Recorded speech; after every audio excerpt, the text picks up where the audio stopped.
my stories, my grid is whatever. Like, my grid is getting better, but my stories are filled with the greatest Christian memes ever, okay? So I wanted to highlight this meme to you guys real quick. This is my Instagram. You should follow me on Instagram. By the way, I read almost every single DM from just about everybody, and I reply to a lot of them. But let's go to my story, and I wanted to show this to you guys because I thought this was hilarious. It says, "How are you still single? There's so many great Christian guys out there." Single Christian guys. All right, so I'm gonna play this for you guys. Let me see if I get the audio on. Have you heard of Jesus? I am a Christian. I love Jesus and he loves me. And he's always there for me. Have you heard of... It's funny because it's true. It's funny because it's true. Now, why did I want to show you guys this meme? Well, first of all, shout out to all the single people. I put this up as like, yo, I'm praying for all the single folks out here. And you know, prayers up. And I post a lot of memes. I did not expect that I would get the response that I would get on this meme, right? The response was overwhelming. So I want to point out a couple of things. We talk a lot about on this channel about culture. We talk about dating a little bit too. And I want to point out one thing in particular. Okay, first of all, this is a pretty good looking guy, right? So it's like, how are you still single? There's so many good Christian guys out there. You look at it and you're like, oh, he's a good looking guy. All right.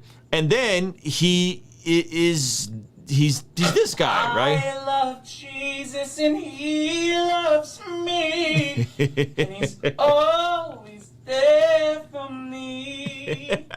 Okay, so what's the point of the meme? That's what I think the point of the meme is.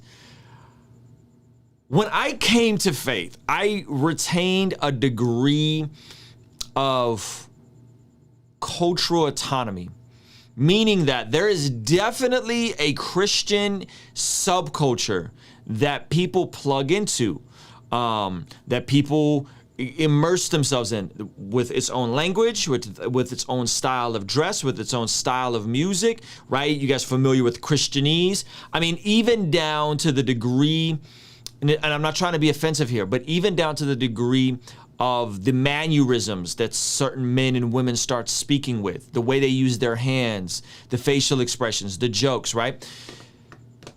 I, by the grace of God, was able to retain some degree of my own cultural autonomy. And specifically, what am I talking about? I'm Armenian. There's a rich history there, so I was always connected there, even though I was disconnected. We stopped going to the Armenian Orthodox Church, but I was also immersed in hip hop culture, right? And a lot of you guys instantly go, "Well, hip hop culture is evil. Hip hop culture is bad. It's demonic." Here's what this did: I was able to be a follower of Jesus that was in the world, but not of the world. But on the flip side of this, I was able to be in the church, but not of churchianity. I was able to be in the church, but not of Christian culture. I was able to be a part of a Protestant church, but not think like an exclusive monolith Protestant where everything is the exact same and we all sing these kind of soft emo songs to Jesus, and the men aren't as masculine, and you don't watch boxing or MMA because that's too violent, right? You know, all the things that a lot of women find, I don't know, suitable for a mate, all the little subtle cues that send to women that you are going to be able to protect her and provide for her, right? So I was able to disconnect with some of Christian culture.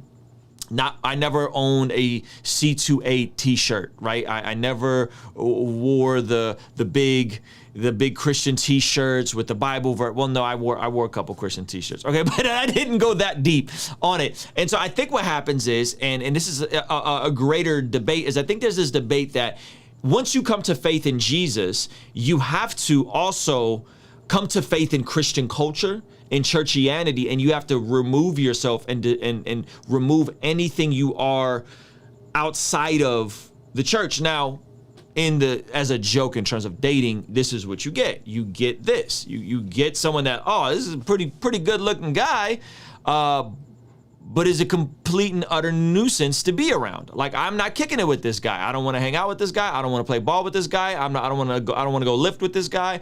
I don't want to be in the studio with this guy. I don't want to interview this guy. I don't want to be around this guy, right? And we've created this Christian tension of immersing ourselves into Christian culture to the point where we look completely removed from any type of norms of dating and pursuing and relationships or being functional, right? So I wanted to point that out just because I thought it was really interesting. Now, obviously, I've said this before on the channel. If you are a part of a culture or subculture, and there are things about that culture or subculture that are sinful, you should reject the parts that are sinful. So in my case, I was into hip hop music. There were things about hip hop music I had to utterly reject. I couldn't talk about and listen to music that just glorified violence and killing people and misogyny. I had to reject certain aspects of it, right?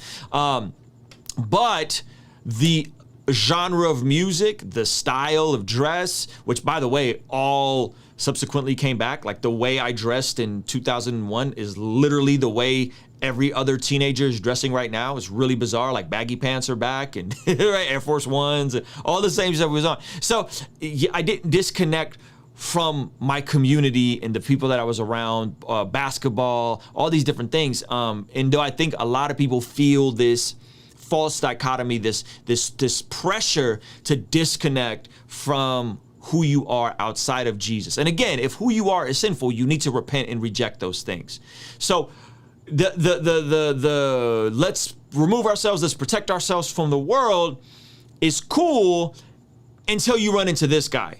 And then you realize you don't want anything to do with this guy. You don't want to be this guy. You don't want to be around this guy. And if you're a woman, you probably don't want to date this guy. And some folks who become this guy and date this guy usually wake up in their 30s with a rude awakening thinking, what have I made of my faith and my pursuit of Jesus?